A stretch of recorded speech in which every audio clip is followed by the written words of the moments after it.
മാമ്പഴ പുളിശ്ശേരി ഉണ്ടാക്കിയിട്ട് ഞാൻ കുറച്ച് മാങ്ങ എടുത്ത് വെച്ചിട്ടുണ്ട് കേട്ടോ. നല്ല പഴുത്ത മാങ്ങയാണ്. ഇതുപോലത്തെ മാങ്ങ ഉണ്ടല്ലോ, ചന്ദ്രക്കാരൻ മാങ്ങ, പഴമാങ്ങ എന്നൊക്കെ പറയും. നമ്മൾ ചപ്പി കുടിക്കുന്ന മാങ്ങ കേട്ടോ, ചെറുത്. അങ്ങനത്തെ മാങ്ങയാണ് ഇതുണ്ടാക്കാനായിട്ട് കൂടുതൽ ടേസ്റ്റ് കേട്ടോ. അപ്പോൾ എനിക്ക് അധികം കിട്ടിയിട്ടില്ല. ഇതിപ്പോൾ നമ്മുടെ പറമ്പിൽ നിന്ന് തന്നെ കിട്ടിയതാണ് കേട്ടോ.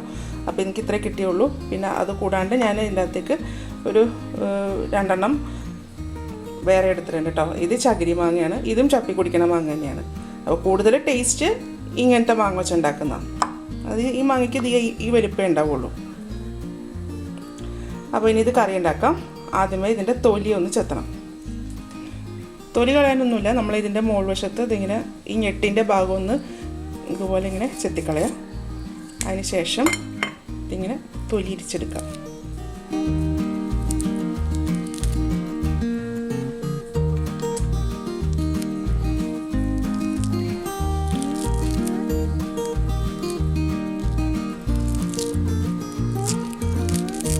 ഇതിങ്ങനെ ഇരിഞ്ഞു പോരും. ഇതുപോലെ കേട്ടോ. ഈ മാങ്ങയ്ക്ക് നല്ല മധുരമാണേ.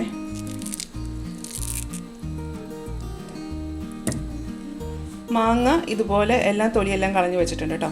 ഇനി ഇതിലേക്ക് 1/4 ടീസ്പൂൺ മഞ്ഞൾപ്പൊടി, 1/2 ടീസ്പൂൺ മുളക് പൊടി, 1/4 ടീസ്പൂൺ കുരുമുളക് പൊടി, ഉപ്പ് ആവശ്യത്തിന്. ഇതിലേക്ക് 1 കപ്പ് വെള്ളം കൂടെ ഒഴിക്കാം. ഇനി ഈ മാങ്ങ ഒന്ന് വേവിച്ചെടുക്കണം. മാങ്ങയിൽ ഒഴിച്ചിരിക്കുന്ന വെള്ളം തിളച്ചിട്ടുണ്ട് കേട്ടോ. ഇനി ഇത് അടച്ചു വെച്ചിട്ടൊന്ന് വേവിക്കാം. സ്റ്റൗവിൻ്റെ ഫ്ലെയിം നന്നായിട്ട് കുറയ്ക്കാം. ഇനി ഇതിനെ ഒരു അരപ്പുണ്ടാക്കണം. അതിനായിട്ട് അരമുറി തേങ്ങ. ഇതൊരു 1 കപ്പ് തേങ്ങയുണ്ട് കേട്ടോ.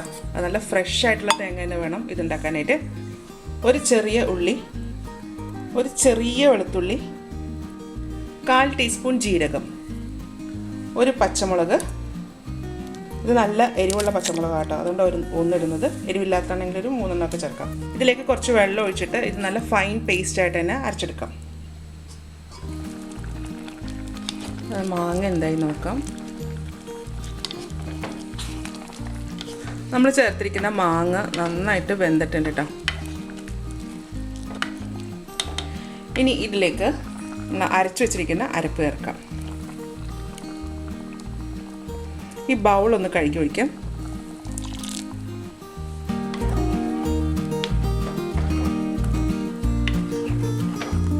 ഇത് നന്നായിട്ടൊന്ന് തിളക്കട്ടെ. തേങ്ങ അരച്ച സെയിം ബൗളിലേക്ക് തന്നെ തൈര് ചേർക്കാം. തൈര് ചേർക്കുന്നത് പുളിക്ക് ആവശ്യത്തിനനുസരിച്ചിട്ടാണ്. അപ്പോൾ നല്ല പുളിയുള്ള തൈരൊക്കെ ആണെന്നുണ്ടെങ്കിൽ കുറച്ച് ചേർത്താൽ മതിയാവും. ഞാനിപ്പോൾ 1.5 കപ്പ് തൈര് ചേർക്കുന്നുണ്ട് കേട്ടോ. തൈര് ഒരുപാട് നേരം മിക്സിയിൽ അരച്ചെടുക്കണ്ട. നമ്മൾ വിപ്പ് എന്നുള്ള ഓപ്ഷൻ ഉണ്ടല്ലോ, അത് ഒരു 3 പ്രാവശ്യം കൊടുത്തേച്ചാൽ മതി കേട്ടോ. ഇതിപ്പോൾ ഒരു കട്ടയായിട്ട് കിടക്കുന്ന ഒരു സ്മൂത്ത് പേസ്റ്റ് ആയിട്ട് കിട്ടിയാൽ മതി നമുക്ക്. തൈര് ഇതുപോലെ അടിച്ചെടുത്തിട്ടുണ്ട്. ഇതുപോലെ നല്ലൊരു ക്രീമി ടെക്സ്ചറാണ്. ഒരുപാട് നേരം മിക്സിയിൽ അടിക്കാൻ പാടില്ല. അടിച്ചു കഴിഞ്ഞാൽ ഇത് മോരായി പോകും. അപ്പോൾ നമുക്ക് ഇങ്ങനത്തെ കറിക്ക് ഇതുപോലെ ഒരു ക്രീമി ടെക്സ്ചറായിട്ടാണ് കിട്ടേണ്ടത്. ഇതിൽ കുറച്ച് ശർക്കര ഉരുക്കി ചേർക്കണം. അപ്പോൾ ഞാൻ ഇതുപോലെ ഒരു ചെറിയ കഷ്ണം ശർക്കര എടുത്തിട്ടുണ്ട് കേട്ടോ. ഇത് ഒരച്ചൊന്നുമില്ല, അതിനേക്കാളും ചെറുതാണ്. അതൊന്ന് ഉരുക്കിയെടുക്കാം. ഇതിലേക്ക് കുറച്ച് വെള്ളം ഒഴിക്കണം. ഒരു 1/4 കപ്പ് വെള്ളമൊക്കെ ഒഴിച്ചിട്ടുണ്ട് കേട്ടോ. അതൊന്നിട്ട് ഉരുക്കാം. നമ്മൾ ഒഴിച്ചിരിക്കുന്ന തേങ്ങയും നന്നായിട്ട് തിളച്ചിട്ടുണ്ട് കേട്ടോ. തിളയ്ക്കാൻ തുടങ്ങിയിട്ട് ഒരു 5 മിനിറ്റോളം ആയിട്ടുണ്ട്. ഒന്നെല്ലാം കൂടെ ഒന്ന് യോജിപ്പിക്കാം. ചട്ടിയിലൊക്കെ ഉണ്ടാക്കുമ്പോൾ ഇത് അടുക്കി പിടിക്കാൻ ചാൻസ് കൂടുതലാട്ടോ. അപ്പോൾ ഒന്ന് ഇടയ്ക്കിടയ്ക്ക് ഇളക്കി കൊടുക്കണം. ഈ അരപ്പ് വെന്തതിന് ശേഷം നമുക്ക് അടിച്ചു വെച്ചിരിക്കുന്ന തൈര് ചേർക്കാം കേട്ടോ. അപ്പോൾ ഞാൻ തൈര് ചേർത്തിട്ടുണ്ട്. ആ തൈര് ചേർക്കുന്ന സമയത്ത് എൻ്റെ ക്യാമറ ഓഫായി പോയിരുന്നു. അപ്പോൾ ഞാനത് കണ്ടിട്ടുണ്ടായിരുന്നില്ല കേട്ടോ. അപ്പോൾ ഞാനിപ്പോൾ തൈര് ചേർത്തു. ഇനി ബാക്കിയുള്ള കാര്യങ്ങളൊക്കെ ചെയ്യാം. ഇതിലേക്ക് കുറച്ച് കറിവേപ്പില ചേർക്കാം. തൈര് ചേർത്തതിന് ശേഷം ഇത് ചൂടായിട്ടുണ്ട്. ഇതിങ്ങനെ ചെറുതായിട്ട് തിള വന്നു തുടങ്ങി. ഇതിലേക്ക് നമ്മൾ ശർക്കര ഉരുക്കി വെച്ചേക്കണ ചേർക്കാം. ഇനി ഇതെല്ലാം കൂടെ ഒന്ന് യോജിപ്പിക്കാം.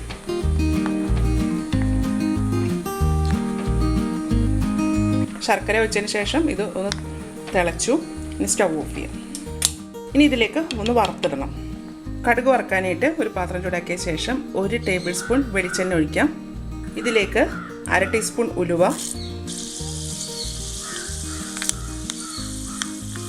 1/2 ടീസ്പൂൺ കടുക്,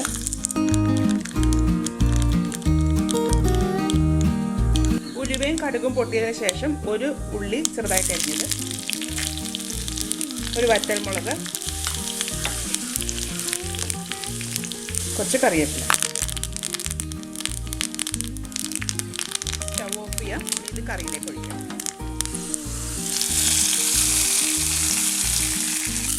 ഇതെല്ലാം കൂടെ ഒന്ന് യോജിപ്പിക്കാം കേട്ടോ. ഇതിലേക്ക് ഒരു കാര്യം കൂടി ചേർക്കേണ്ടതായിരുന്നു, അത് ഞാൻ വിട്ടുപോയതാണ്. നമ്മൾ കടുക് പൊട്ടിക്കുന്ന സമയത്ത് തന്നെ 1 ടീസ്പൂൺ നെയ്യും കൂടെ ചേർക്കണം അതിൻ്റെ അകത്ത്. അതല്ലാന്നുണ്ടെങ്കിൽ ഇങ്ങനെ മാങ്ങയ്ക്കകത്തോട്ട് ഇട്ടാലും മതിയാവും കേട്ടോ. അപ്പോൾ നമ്മുടെ മാമ്പഴ പുളിശ്ശേരി റെഡി ആയിട്ടുണ്ട് കേട്ടോ. ഇതാ ഇതുപോലെയാണ് ഇരിക്കുന്നത്, നല്ല മണമാണ്. ഞാൻ പറഞ്ഞല്ലോ, ആ കുഞ്ഞു മാങ്ങ ഉണ്ടല്ലോ, ചപ്പി കുടിക്കുന്ന മാങ്ങ, അത് വെച്ചുണ്ടാക്കുമ്പോഴാട്ടോ ഈ മാമ്പഴ പുളിശ്ശേരിക്ക് കൂടുതൽ ടേസ്റ്റ്.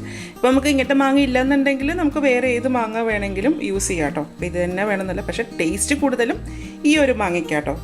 ആ പഴമാങ്ങ, ചന്ദ്രക്കാരൻ മാങ്ങ എന്നൊക്കെ പറയത്തില്ലേ, ആ മാങ്ങ കേട്ടോ. ഇത് ചോറിൻ്റെ കൂടെ കഴിക്കാനൊക്കെ നല്ല അടിപൊളി കറിയാട്ടോ. ഇത് മാത്രം മതി കഴിക്കാനായിട്ട്. ഇതിന് ഒരു മധുരവും എരിവും പുളിയും എല്ലാം കൂടെ കൂടിയിട്ടുള്ള ഒരു നല്ലൊരു കറിയാട്ടോ ഇത്. അപ്പോൾ ഇതുപോലെ ഒന്ന് എല്ലാവരും ഒന്ന് ഉണ്ടാക്കി നോക്കൂ കേട്ടോ. ഉണ്ടാക്കി നോക്കിയിട്ട് ഇതിൻ്റെ അഭിപ്രായം എൻ്റെ കമൻറ്റ് ബോക്സിൽ. എൻ്റെ ചാനൽ ആദ്യമായിട്ടാണ് കാണുന്നതെങ്കിൽ സബ്സ്ക്രൈബ് ചെയ്യുക. വീഡിയോ ഇഷ്ടമായിരുന്നുണ്ടെങ്കിൽ ലൈക്ക് ചെയ്യുക, ഷെയർ ചെയ്യുക. അപ്പോൾ ഇനി അടുത്ത ദിവസം അടുത്ത റെസിപ്പിയുമായി കാണാം. താങ്ക്